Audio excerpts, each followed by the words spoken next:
आए। आश्रम देख जाने की हीना अत्यंत दुखी हुए और श्री सीता जी को खोजते हुए चल पड़े। और किन किन से पूछ रहे हैं, हे खग मृग, हे मधुकर श्रेणी। खग से पूछा, मृग से पूछा, मधुकरों से पूछा। इन तीन से ही क्यों पूछ रहे हैं? इसलिए कि खग मृग मधुकर बनकर रह कौन रहे हैं वन में राम जी की सेवा के लिए। का खग मृग मधुकर तनु धरि देवा, आय करई रघुनायक सेवा। ये खग मृग मधुकर देवता ही हैं जो इस रूप में भगवान की सेवा कर रहे हैं। इनसे क्यों पूछ रहे हैं? क्योंकि लक्ष्मण जी सौंप के ने गए थे। बन दिस देव सौंप सब काहू, गए जहां रावण ससिराहू। राम जी आगे बढ़ते चले जा रहे थे। लक्ष्मण समझाए बहु भांति, पूछत चले लता तरु पाती। अब आगे एक दृश्य ऐसा उपस्थित हुआ, हिरण आ गए और हिरणों ने भगवान को देखा तो खड़े रह गए। राम जी ने हिरणों को देखा तो लक्ष्मण लक्ष्मण एकाएक बोले श्री राम। लक्ष्मण याही वेश वन में मारीच मृग छल्यो मोहि, मिल्यो मग माही परख प्राण बेचैन। इसी वेश में मारीच ने मुझे छला था, ये रास्ते में मिल गया। मेरी हंसी उड़ा रहे हैं ये। हिरणियां कह रही डरो मत, तुम तो हिरण हो, ये तो सोने का हिरण खोज रहे, तुम्हें थोड़े ही। हम ही देख मृग निकर पराही, मृगी काहीं तुम कहां भय नाही। तुम आनंद करो मृग जाए, कंचन मृग खोजन ये आए। तो याही भेष बन में मारीच मृग छल्यो मोहि, मिल्यो मगमाही परख प्राण बेचैन है। संहारो सुबंधु मृग जावे न जीवित एक, देख के दुखित मोहि डोलत सुखैन है। लक्ष्मण जी ने धनुष पर बाण चढ़ाया तो फेरन सरासन की, हेरन हिरन की पे, चकित चितौनी पे ससंके सुख दैन है। लक्ष्मण जी का बाण चलने वाला था, अचानक हिरण अपलक दृष्टि से देख रहे हैं, कहीं भाग के नहीं जा रहे हैं। और राम जी ने जो हिरणों की ओर देखा, कहने लगे लक्ष्मण ठहरो ठहरो ठहरो, बाण मत चला देना। व्याकुल विनीत यों लक्ष्मण सो बोले वचन, मारो मत याके तो किशोरी से नैन है। ये तुम देखी सीता मृग ने। राम जी आगे बढ़े तो क्या देखा?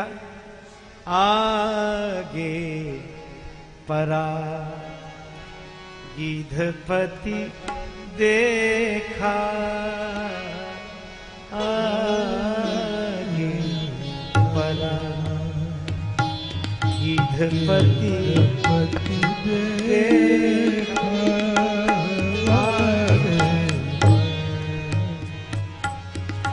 सुमिरत राम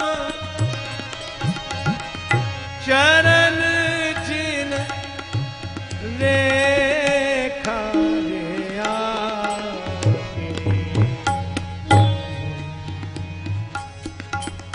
राम राम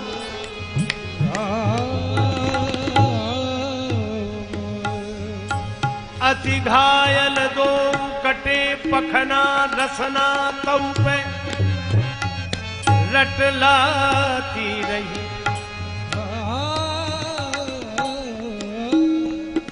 तन पीर अधीर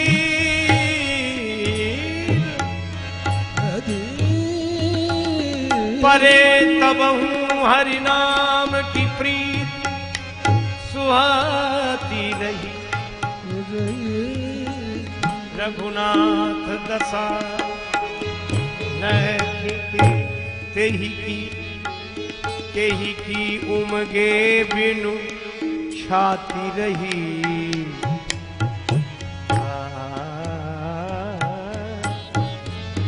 गति गीध की देख दया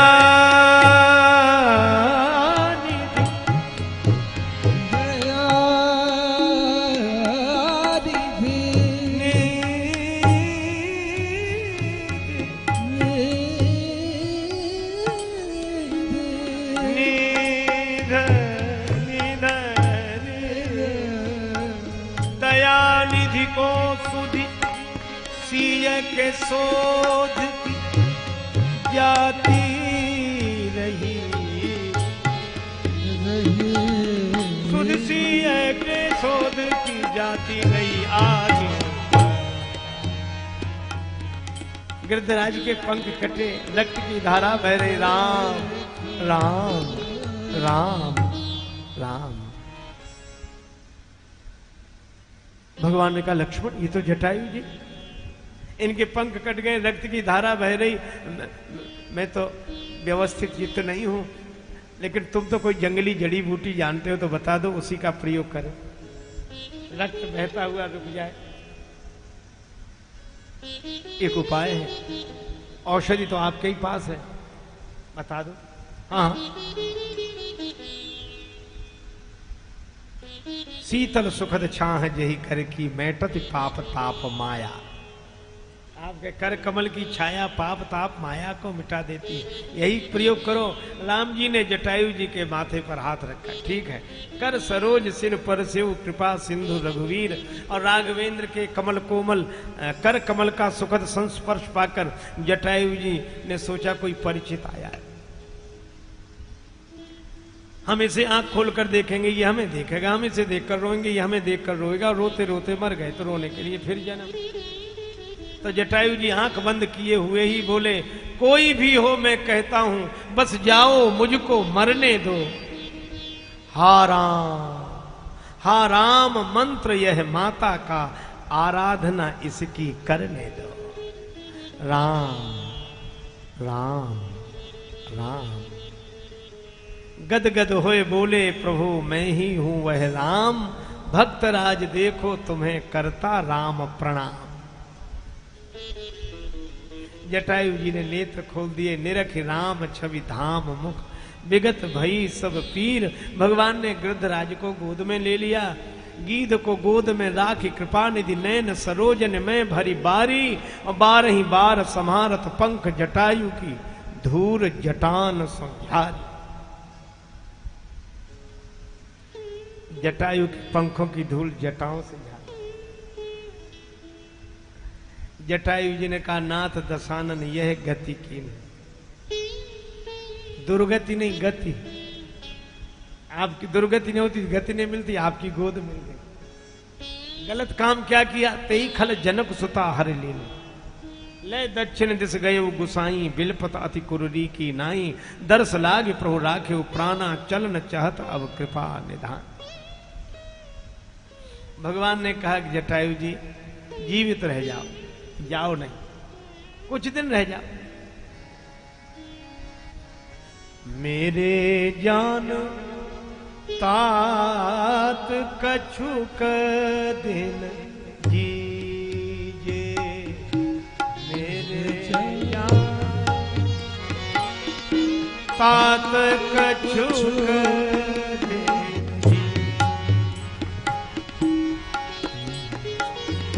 तात कछुक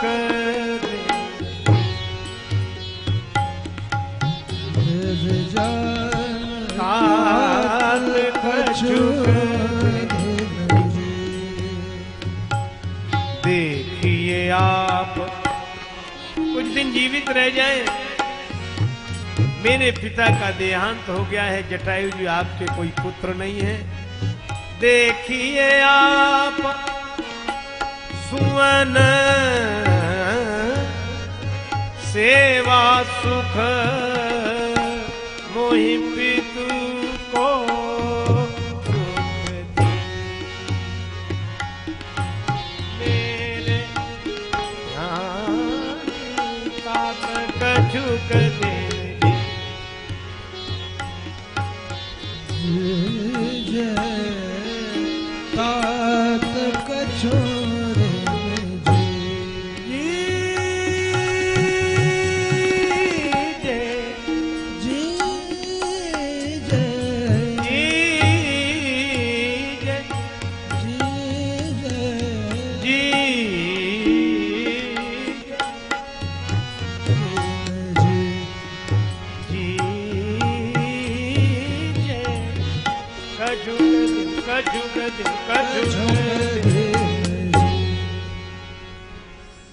आप रहेंगे तो मुझे पिता का सुख मिलेगा और मैं पुत्र की तरह आपकी सेवा करूंगा, आपको पुत्र का सुख मिलेगा।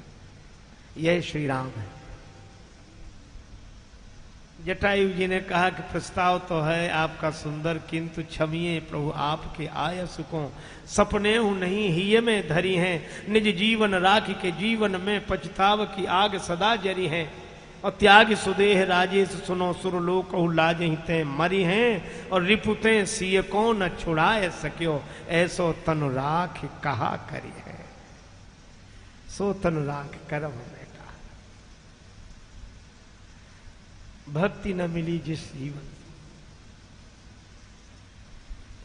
माता को छुड़ा न सका, बेटी जानकी को छुड़ा न, ऐसा शरीर। भगवान ने कहा मेरी तो प्रार्थना थी कि पितृपद स्वीकार करें। जटायु जी ने कहा लेकिन पिताजी को भी, आपके पिता को जो सौभाग्य नहीं मिला वो मुझे मिल रहा है। आपकी गोद में प्राण जाए। आहा, देखो भव के जो त्रिशूल से ऊपर है, भव के जो त्रिशूल से ऊपर है, प्रभु गोद वही अविनाशी हुई। और रट राम के नाम की ज्योति लगी, वही शंकर मूर्ति प्रकाशी हुई। दृग बिंदु की अंजलि पा रहा था, वही जानवी की जल राशि हुई। अहो धन्य है गीध को दंडक की, वह कंटक भूमि ही काशी हुई। ऐसा अवसर फिर नहीं मिलेगा। मम लोचन गोचर, राखों देह नाथ के ही खांगे, सो मम लोचन गोचर आंगे, राखों देह नाथ के ही खांगे। भगवान ने कहा अच्छा जीवित नहीं रहना चाहते तो वरदान मांग लो, कुछ तो मांग लो। मांगो वरदान प्रियतात बिछुरती बार, दैगो सब हार ये राम रुचि तुम्हारी में। वरदान मांगो, ये राम तुम्हारी रुचि में सब कुछ दे देगा। जटायु जी विनोद करते हुए बोले प्रभु देंगे कहा आप, रहा पास क्या तुम्हारे नाथ। देखूं महाराज को विराग भेषधारी में, बैरागी बाबा बने घूम रहे हो, हमें कहां से कुछ दोगे। राम जी ने कहा यह तो मेरी लीला है, पर जानते नहीं हो कौशलेश रमेश हूं मैं, अखिल भुवनेश बैकुंठ को बिहारी में। जटायु जी बोले सो तो ठीक है, लेकिन आप कुछ दे नहीं सकेंगे। कहा क्यों? का गोद ले लिया या गृद्ध को विनीत याते, प्रभु की संपत्ति को भयो हूं अधिकारी मैं। आपने तो मुझे गोद ले लिया, वो आपका बचा क्या है, सब मेरे।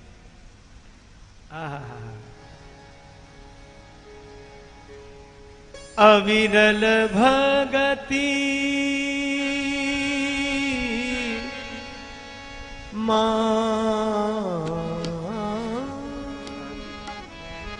बरा गीध गयम हरिधाम धाम।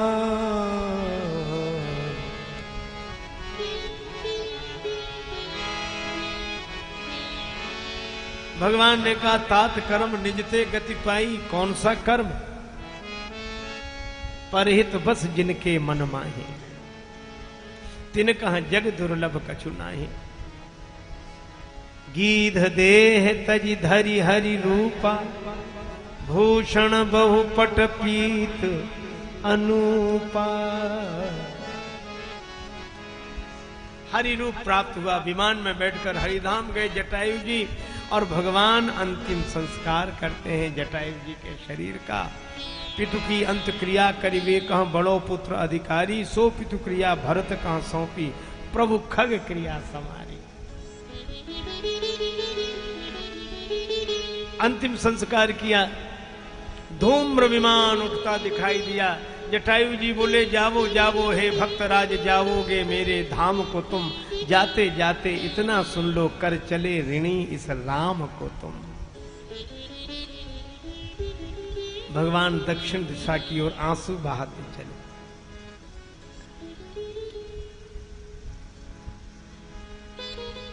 लक्ष्मण जी से कहा पितु की न क्रिया संभली मुझसे, खगनायक ही की क्रिया करें। जटायु जी का अंतिम संस्कार किया। अब श्राद्ध, शास्त्र का नियम है कि कोई इतना असमर्थ हो, धनहीन हो, साधनहीन हो,